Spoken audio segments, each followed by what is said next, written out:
बोलती पुस्तके. ज्यांना वाचनाचा नाद, त्यांना बोलती पुस्तके घाली साद.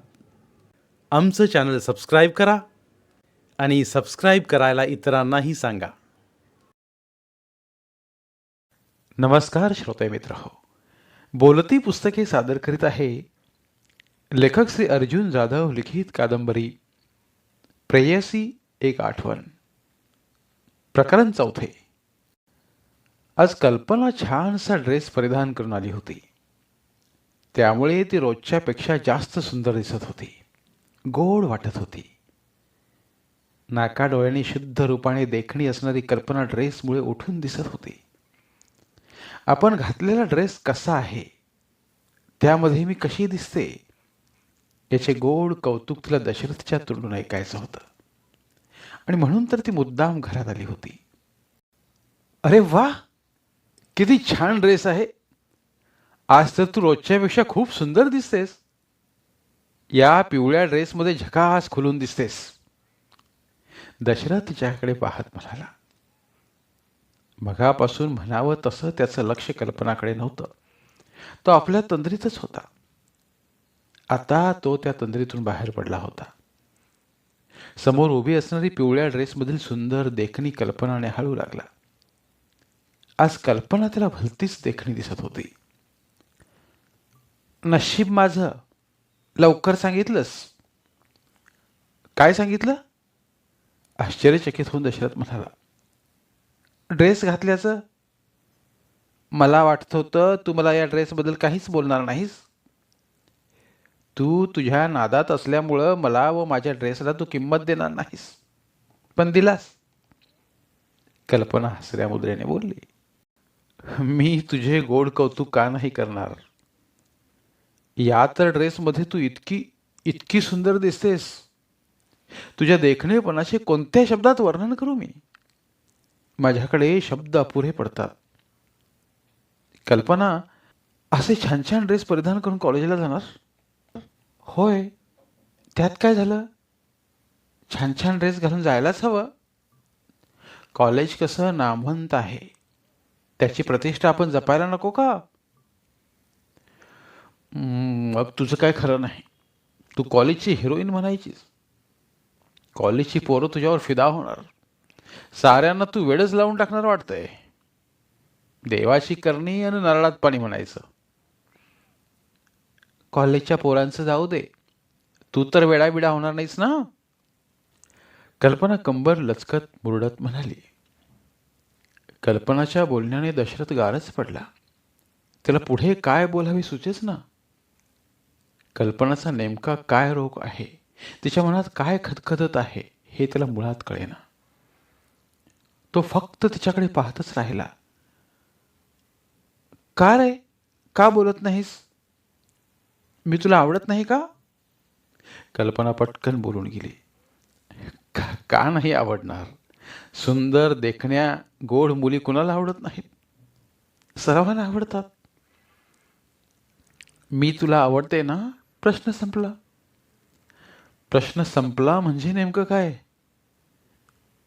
ते तुला एवढ्या लवकर नाही कळायचं.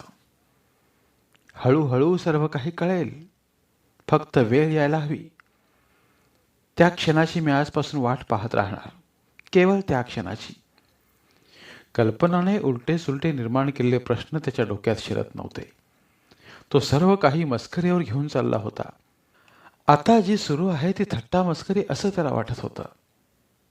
पण कल्पनाच्या मनात वेगळंच घडत होतं. हे कल्पनाला माहीत होतं. याचा जरासाही गंध दशरथच्या मनात उमटत नव्हता. दशरथ, तू कविता करतोस ना? मग माझ्यावर छानशी एक कविता कर. मी आज किती सुंदर दिसते, या पिवळ्या ड्रेसमध्ये देखणी दिसते असं तूच म्हणालास ना. मग या देखण्या सुंदर मुलीवर कविता कर ना. तुझ्यावर? कशाला? का? माझ्यावर कविता करू शकत नाहीस? मग तू कवी कसला म्हणायचा? कल्पनाने जणू दशरथला आव्हानच केलं. तुझ्यावर खूप कविता करू शकतो, पण आता नाही. आता नाही तर केव्हा? मी तुझ्यासमोर एवढी नटून थटून उभी असताना तू नाही म्हणतोस म्हणजे काय? हा तर माझ्या सौंदर्याचा अपमान करतोस. हे बरे नाही हं. आपल्या माणसाने आपल्यावर कविता करायची नाही तर कुणावर? अगं तू माझं ऐक. अगं बिगं काही नाही. आणि तुझं काय ऐकू? कर तुझ्या कवी मनाला जाग आणि कर माझ्यावर कविता. माझ्यावर केलेली कविता ऐकल्याशिवाय मी इथून जाणारच नाही. कशीही कर, वेडी वाकडी, मला ते आवडेल. कल्पनाने दशरथकडे हट्टच केला. दशरथ कल्पनाच्या हट्टामुळे अडचणीत सापडला. त्यालाही कवितेच्या ओळी लवकर सुचेनात. तो आपलं डोकं खाजवू लागला. खूप उशिराने त्याचं कविमन फुलून आलं. तू दिसतेस मला फुलणाऱ्या कळीसारखी, कोवळी लुसलुशीत. तुझ्या गालावरील खळी खुणावते मला. अरे बोल बिनधास्तपणे आय लव्ह यू अशी ती सांगते मला. तू अशीच रोज कळीसारखी दिसावीस, कळत नकळत माझ्या हृदयात बसावीस. लाख मारतील शिट्ट्या तू वाटेनी जाताना, मागे वळून पाहू नको वाटेने एकटी असताना. तुझ्या डोळ्यात आहे भल्या भल्यांना घायाळ करण्याची जादू. मला पाहून अशी उगाच नको लाजू. दशरथने एक एक काव्यपंक्ती म्हणायला सुरुवात केली. तशी कल्पना आनंदाने मोहरून आली. तिच्या नसा नसातून आनंद संचारला. सरळ हृदयाला स्पर्श करणाऱ्या काव्यपंक्ती होत्या. तिची इच्छा अपेक्षा पूर्ण झाली. दशरथला थँक्स म्हणत आपल्या घराच्या दिशेने ती पावले टाकू लागली. का अशी तू पाठमोरी होतीस, थांब इथेच जरा, मला पाहू दे तुझ्या नाना तऱ्हा. वेळ असं लावून खेळ अर्ध्यावर मोडायचा नसतो. दुसऱ्याचा जीव आपल्या हृदयाला जोडायचा असतो. थांब इथेच तू, पुढे पाऊल टाकू नकोस. टाकायचं तर खुशाल टाक, पुन्हा मागे वळून पाहू नकोस. मी ओळखून आहे तुझ्या हृदयातील डाव. शेवटी तुझे अन माझे एकच ते प्रेमाचे गाव. कल्पना पुढे पाऊल टाकता टाकता थांबली. दशरथच्या काव्यपंक्तीने तिला थांबायला भाग पाडलं. तिच्या हृदयावर सरळ घाव मारला. तिच्या हृदयावर खोलवर त्या रुतून बसल्या. दशरथ झटपट काव्यपंक्ती रचून मोकळा झाला आणि कल्पनाच्या हृदयाला घायाळ केलं. कल्पना, कशा वाटल्या काव्यपंक्ती? तुला आवडल्या ना? दशरथ तिच्याकडे पाहत म्हणाला, आवडल्या, खूप आवडल्या, अगदी मनापासून आवडल्या. खोलवर हृदयात जाऊन रुतून बसल्या. प्रसन्न मुद्रेने कल्पना म्हणाली, अगं त्या खोलवर हृदयात रुतून घेऊ नकोस. का? का पण? अगं कल्पना, त्या कवी मनाच्या काल्पनिक काव्यपंक्ती आहेत. त्या ऐकायच्या आणि काही क्षणात सोडून द्यायच्या. सतत सगळत बसायचं नाही. तेवढ्या पुरता आनंद घ्यायचा. त्यामध्ये गुरफटून बसण्यात काहीच अर्थ नाही. त्यावर चिंतनही करायचं नाही. आपलं मनोरंजन झालं की विसरून जायचं. कला ही इतरांचं मनोरंजन करण्यासाठी असते, त्यांना वेड लावण्यासाठी नसते. ज्या मी आता तुझ्यावर काव्यपंक्ती केल्या याचा अर्थ असा होत नाही की मी तुझ्या प्रेमात बुडालोय. हे तुझ्या सदैव लक्षात असू देत. आता तुझं मन शांत झालं ना?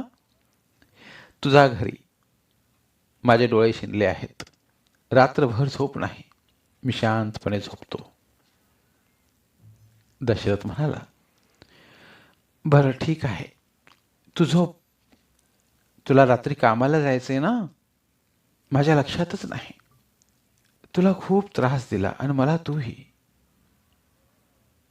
असं म्हणत कल्पना निघाली. दशरथच्या काव्यपंक्ती तिच्या हृदयात जाऊन रुतल्या होत्या. त्या तिला वेड पिस करत होत्या. त्या काव्यपंक्तीने आपल्याला सदैव असंच वेड पिस करावं असं वाटल्याशिवाय तिला राहावलं नाही. ती एकतर्फी दशरथवर भरभरून प्रेम करत होती. त्याला आपल्या हृदयात जपू पाहत होती. पेढे वाटत असताना तिने आपल्या पहिल्या नजरेतच त्याला हृदयात बंदिस्त केलं होतं. हे दशरथला माहीत नव्हतं. त्याने प्रेमापेक्षा शिक्षण व कर्तव्याला महत्त्व दिलं होतं आणि कल्पनाने शिक्षणासोबतच दशरथवर प्रेम करण्याला प्राधान्य दिलं होतं आणि म्हणून तर ती त्याच्यासाठी आपल्या जीवाचा आटापिटा करत होती. तारुण्य तिच्या नसा नसात भरलं होतं. असाच तू माझ्यावर प्रेम करत राहा, एक दिवस माझ्यासह प्रेम घेऊन जा. मी तुझ्यासाठी झुरते हे तुला का कळत नाही? तुझ्या हृदयातील प्रेमझरा माझ्या शिवारात का वळत नाही? मी रात्रंदिवस तुलाच पाहते, तुझ्या चरणी माझा जीव वाहते. कळेल तुला माझं प्रेम खूप उशीर झाल्यावर, त्या प्रेमाला महत्व काय जीव गेल्यावर. अशा काव्यपंक्ती कल्पनाच्या मनात आल्याशिवाय राहिल्या नसतील. ती जरी कवी मनाची नसली तरी प्रेमाच्या काव्यमय लहरी नक्कीच तिच्या हृदयात डोकावल्या असतील. दशरथ रात्रभर काम करून दमून भागून आला होता. तो शांतपणे आपल्या घरी झोपला होता. कल्पना पण गल्लीत सारख्या इकडून इकडे फेऱ्या मारत होती. दशरथच्या प्रेम काव्याने तिला वेडं करून सोडलं होतं. झोपायला गेली तरी झोप लागत नव्हती. अंथरुणावर शरीर थारा धरत नव्हतं. तिची पूर्णपणे झोप उडाली होती. कल्पना गल्लीतून फिरत असताना तिला पाहून तिची जिवलग मैत्रीण रेश्मा तिच्याकडे आली. कल्पना, आज निवांत आहेस वाटतंय. गल्लीत फेऱ्या मारतेस हा काय प्रकार म्हणायचा? घरात बसून कंटाळा आला का? यायचं ना आमच्या घरी गप्पा गोष्टी करायला. रेश्मा बोलली. होय, घरात बसून कंटाळा आला. घरात मन रमेना. म्हटलं गल्लीत तरी फेऱ्या मारून मन रमतंय काय बघूया. तू पुस्तके वह्या घेतलीस का ग? कल्पना म्हणाली. घेतली कधीच. आता कॉलेज सुरू होण्याची वाट पाहते. एक एक पायरी वर वर चढायची ना. कॉलेजची पायरी चढायची ना, पण अजून एक आठवडाभर. बघता बघता तो निघूनही जाईल. मग कॉलेजच्या आवारात बागडायचे ना, अगदी मोठ्या उत्साही मनानं. खूप मजा येईल ना ग. कॉलेज जीवन म्हटलं की नवे मित्र, नव्या मैत्रिणी भेटतील. खूप मजा करायला मिळेल. धमाल उडेल ना. मुक्त मनाने फिरता येईल. हायस्कूलसारखं बंधन राहणार नाही. कॉलेज जीवन हे एक वेगळीच लाईफ असतं. ते मला अनुभवायचं आहे. रेश्मा कॉलेजला जाणार म्हणून खूप खुश दिसत होती. अगं, ते मला कसं माहीत असणार? मी आधी कधी कॉलेज केलंय का? कॉलेजमध्ये गेल्यावर सर्व काही समजेल ग. कॉलेज लाईफ कशाला म्हणतात ते. मी तर खूप खूप मज्जा करणार. कॉलेज जीवनाचा स्वाद घेणार, आनंद लुटणार. पुन्हा पुन्हा कॉलेज शिकायला मिळत नाही. कॉलेजची प्रत्येक पायरी म्हणे आनंदाची पायरी असते. आपण खूप मज्जा करूया ग कल्पे. रेश्मा आनंदी मनाने बोलली. खूप मज्जा करूया ग. आधी कॉलेज तरी सुरू होऊ देत. उगाच हरभऱ्याच्या झाडावर कशाला चढतेस? अगं, स्वप्न रंगवायला काय जातं? त्याला काय पैसे लागतात? माणसाने म्हणे खूप स्वप्ने पाहावीत, स्वप्न पाहत मोठं व्हावं. तू आता स्वप्नच पाहत राहा, पण जमतील तेवढी. उगाच नंतर फजिती व्हायची. कशात काय फाटक्यात पाय असं व्हायला नको. कल्पना आणि रेश्माचा कॉलेजविषयीचा वादविवाद बराच रंगात आला होता. लहानपणापासून एकाच वर्गात, एकाच शाळेत आणि एकाच बेंचवर बसणाऱ्या या दोघी जिवलग मैत्रिणी. शाळेत व गल्लीत ही सर्वांच्या परिचय असणाऱ्या गुणवंत मुली म्हणून रमाईनगरात ओळख होती. रांगोळी, चित्रकला, धावणे या स्पर्धेत दोघी प्रसिद्ध होत्या. त्यांच्या अंगी कला असल्यामुळे या दोघी रमाईनगरीत गुणवंत मुली ठरल्या होत्या. एक एक दिवस सरकत होता. कॉलेज कधी सुरू होणार याकडे दशरथ, कल्पना, रेश्मा आणि त्यांच्या मित्रमैत्रिणीचे लक्ष वेधून राहिले होते. कॉलेजमध्ये खूप मजा करायला मिळते. शिक्षक वर्गात विद्यार्थ्यांना घाबरून राहतात. काही चुकले तरी शिक्षा न करता माफ करतात. वाटेल तसे वागायला मिळते. तरुण तरुणींच्या ओळखीचे रूपांतर प्रेमात होते. खूप मजा लुटायला मिळते.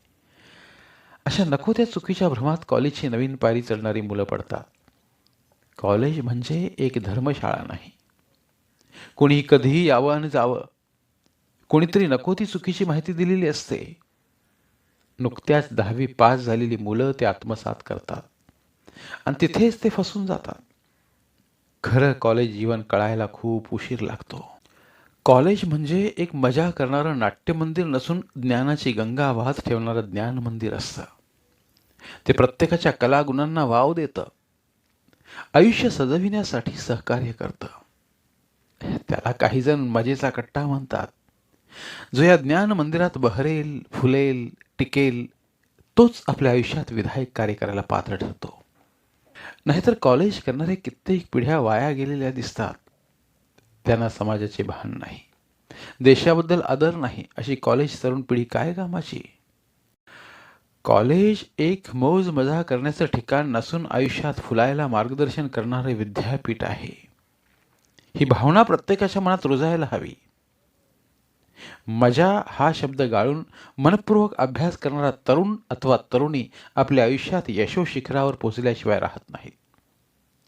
हे वय फुलायचं, बागडायचं, झोपाळ्यावर झुलायचं असलं तरी ज्ञानाच्या पवित्र प्रवाहातून न्हात जायचं सुद्धा आहे. याचं ज्याला भान आहे तो जीवनात यशस्वी झालाच म्हणून समजायचा. धन्यवाद. उर्वरित कादंबरी पुढील भागात.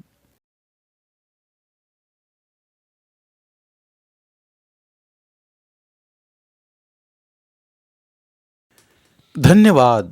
प्रिय श्रोते मित्र हो, आपल्यासाठी एक आवाहन. आमच्या चॅनलच्या प्लेलिस्ट विभागात तुमच्यासाठी शेकडो कादंबऱ्यांचे ऑडिओ बुक्स उपलब्ध आहेत. तिथे प्रत्येक कादंबरीचे सर्व भाग एकत्रित मिळतील. त्यामुळे सध्या सुरू असलेल्या क्रमशः कादंबरीच्या पुढील भागासाठी वाट पाहण्याची गरज नाही. तुमच्या वेळेनुसार तुम्ही संपूर्ण कादंबरी सलगपणे ऐकू शकतात आणि साहित्याचा आस्वाद घेऊ शकता. कृपया आमच्या चॅनलच्या होमपेजवर जाऊन प्लेलिस्ट चेक करा आणि तुमची आवडती कादंबरी निवडा. धन्यवाद.